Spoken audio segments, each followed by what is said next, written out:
Olá, graça e a paz da parte de Deus, nosso Pai, da parte de nosso Senhor e Salvador Jesus Cristo, seja com você em qualquer tempo que você estiver. Se você aqui chegou, eu já peço que você se inscreva, que ative aquele sininho na notificação de todas e comente e compartilhe aqui sobre os nossos vídeos, que são reflexões do Evangelho de Jesus Cristo de Nazaré.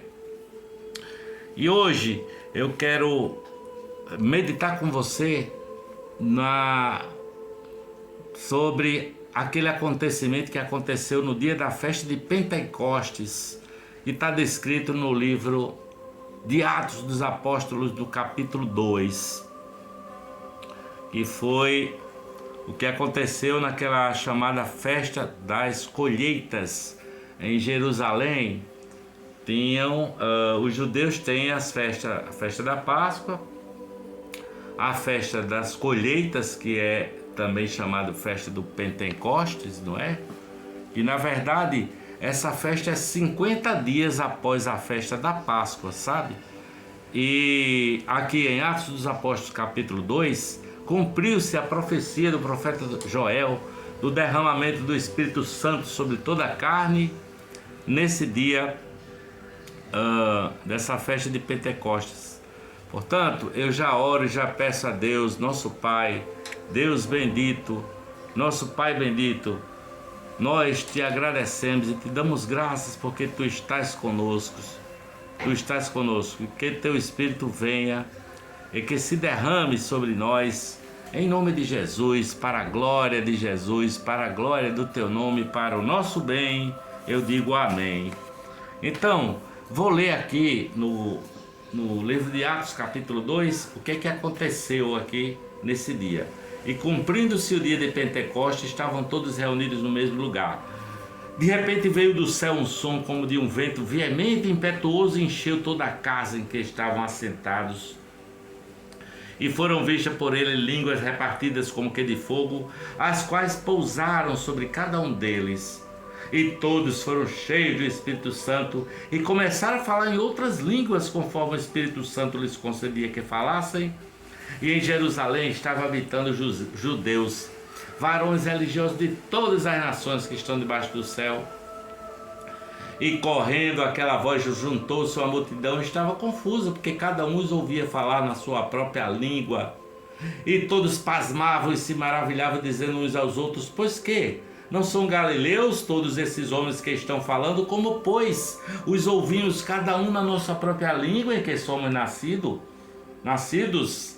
Pardos e medos, elamitas e os que habitam na Mesopotâmia, Judéia, Capadócia, Ponto e Ásia, Frígia e Panfilha, Egito e partes da Líbia, junto a Cirene, forasteiros romanos, tanto judeus como prosélitos e cretenses e árabes, todos os temos ouvidos em nossas próprias línguas falar das grandezas de Deus. E todos se maravilhavam e estavam suspensos, dizendo uns aos outros: que quer isto dizer? E outros, zombando, diziam: esses homens estão cheios de mostos. Em outras palavras, esses homens estão bêbados. Pedro, porém, pondo-se em pé com os 11, levantou-se a voz e disse-lhe: varões judeus, e todos os que habitais em Jerusalém, seja-vos isto notório e escutai as minhas palavras. Estes homens não estão embriagados, como vocês pensam, sendo esta a terceira hora do dia. Mas isto é o que foi dito pelo profeta Joel: e nos últimos dias acontecerá, diz Deus, que do meu espírito derramarei sobre toda a carne, e os vossos filhos e as vossas filhas profetizarão, e os vossos jovens terão visões, e os vossos velhos sonharão sonhos. E também no meu espírito derramarei sobre os meus servos e minhas servas naqueles dias, e profetizarão, e farei aparecer prodígios em cima no céu, e sinais embaixo na terra: sangue, fogo, vapor e fumaça. O sol se converterá em trevas e a lua em sangue, antes de chegar o grande e glorioso dia do Senhor. E acontecerá que todo aquele que invocar o nome do Senhor será salvo. Varões israelitas, escutai estas palavras a Jesus Nazareno, varão aprovado por Deus entre vós com maravilhas, prodígios e sinais, que Deus fez por ele no meio de vós, como vós mesmos bem sabeis.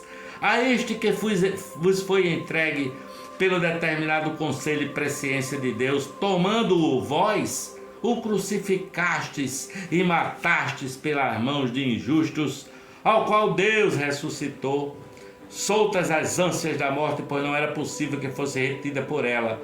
Porque dele disse Davi, sempre via diante de mim o Senhor, porque está à direita para que eu não seja comovido. Por isso se alegrou o meu coração e a minha língua exultou, e ainda a minha carne há de repousar em esperança, pois não deixarás a minha alma no Hades, nem permitirás que o teu santo veja a corrupção. Fizeste-me conhecidos os caminhos da vida, com a tua face me encherás de júbilo. Varões e irmãos, seja-me lícito dizer-vos livremente acerca do patriarca Davi, que ele morreu e foi sepultado, e entre nós está até hoje a sua sepultura.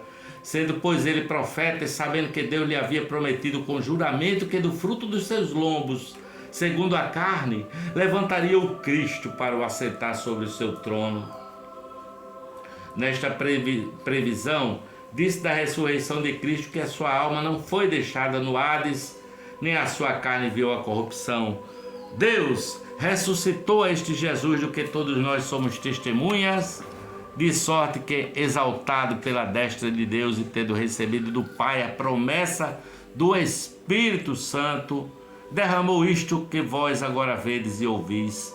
Porque Davi não subiu aos céus, mas ele próprio diz: disse o Senhor ao meu Senhor, assenta-te à minha direita, até que ponha os teus inimigos por escabelo dos teus pés. Saiba, pois, com certeza toda a casa de Israel, que a esse Jesus a quem vós crucificastes, Deus o fez Senhor e Cristo. Ouvindo eles isso, compungiram-se em seu coração e perguntaram a Pedro e aos demais apóstolos: que faremos, varões e irmãos? E Pedro disse: arrependei-vos e cada um de vós seja batizado em nome de Jesus Cristo para perdão dos pecados, e recebereis o dom do Espírito Santo, porque a promessa vos diz respeito a vós, a vossos filhos e a todos os que estão longe, a todos quantos Deus nosso Senhor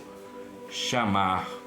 E ele vai caminhando no texto até dizer que nesse dia foram batizados os que receberam a palavra de bom grado, foram agregados-se quase 3.000 almas foram salvas nesse dia. E eles perseveraram na doutrina dos apóstolos, na comunhão e no partir do pão. E em cada alma havia temor, e sinais e maravilhas se faziam pela mão dos apóstolos. Então, esse texto trata dessa festa das colheitas que acontecia 50 dias após a Páscoa, não é? Cumpriu-se ali esse derramamento do Espírito Santo. Jesus se fez pecado por nós. Jesus foi comprovadamente ressurreto. Apareceu uma vez a 500 pessoas já ressurreto, não é? Ele também se revelou àqueles dois discípulos no caminho de Emaús, tá? E ele aparece ali no mar da Galileia, em circunstância que ele pede aos seus discípulos: vocês têm alguma coisa que comer? E os homens lançam a rede no mar e acontece a segunda pesca milagrosa, e Pedro, não é? Pula na água em direção a Jesus, dizendo: é o Senhor, não é? Essa pesca milagrosa, Pedro se atira na água. 40 dias depois de ressurreto, ele se manifesta aos seus discípulos vivo, sobe aos céus, e 7 dias depois acontece isso que nós lemos no dia de Pentecostes. Deus ressuscitou a Jesus, não é? Ele diz: arrependam-se, varões e irmãos. Mas arrependam-se de quê? Arrependam-se de ter matado, de ter crucificado o Senhor da glória, sabe? De vocês terem se coloiado com homens perversos.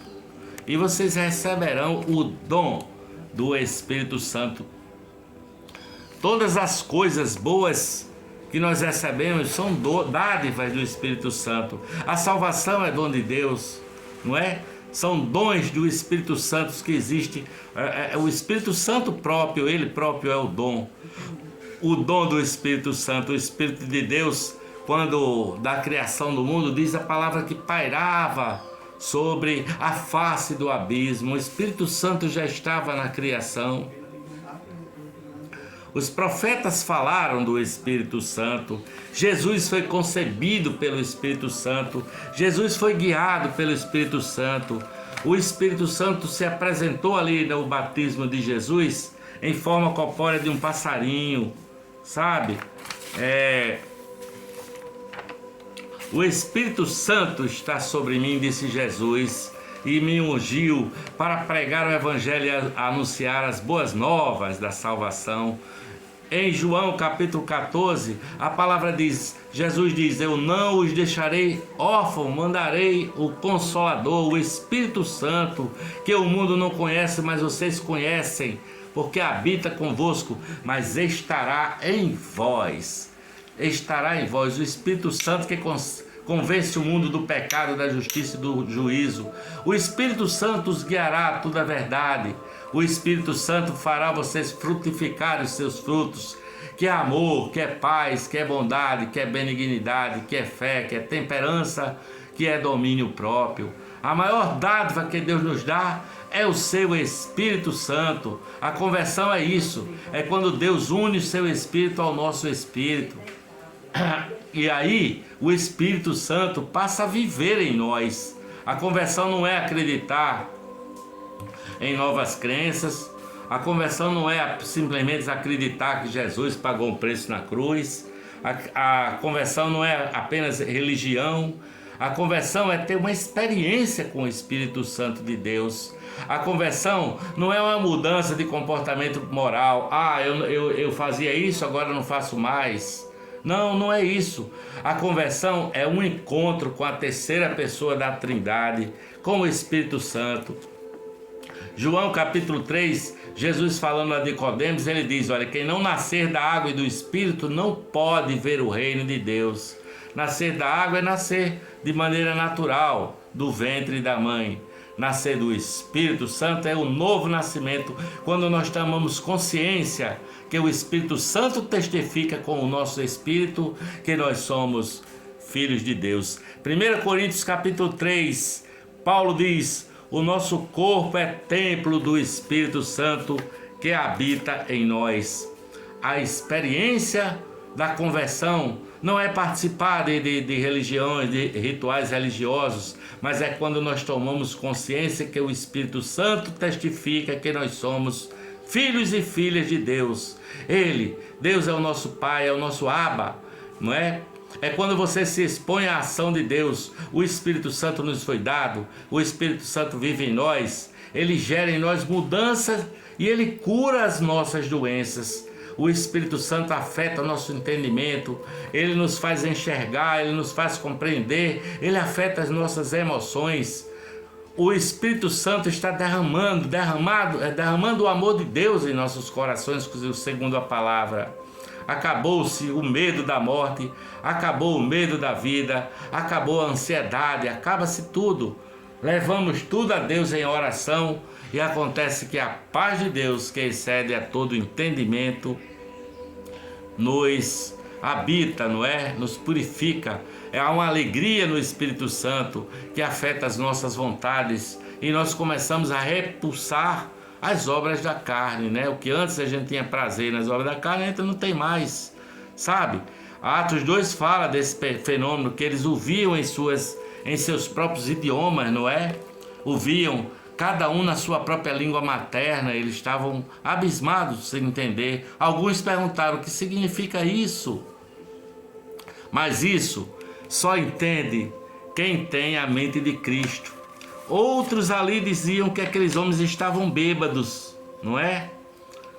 Mas os discípulos e Pedro estava explicando aquela situação toda. Sabia que aquilo era o derramamento do Espírito Santo. Portanto, peça o Espírito Santo para a sua vida. Deus disse, Jesus disse, aquele que pede recebe, o que bate a porta se abre e o que busca encontra. E aquele a quem pedir a Deus o Espírito Santo em oração, Ele dá do Espírito, Ele faz frutificar o Espírito Santo. Portanto, dá-me fluidez do Espírito Santo em mim, Pai. Peça e o Pai dará o Espírito Santo àqueles que o pedirem. Peça o Espírito Santo, que o Espírito Santo vai nos guiar. Em nome de Jesus, ora a Deus e peça a Deus que Ele dê o Espírito Santo de Deus. Que Ele envia sobre nós a promessa do Espírito Santo. Faz em mim a tua vontade, Senhor. Dá-me, Senhor, o Espírito Santo em nome de Jesus. Eu digo amém, amém e graças a Deus.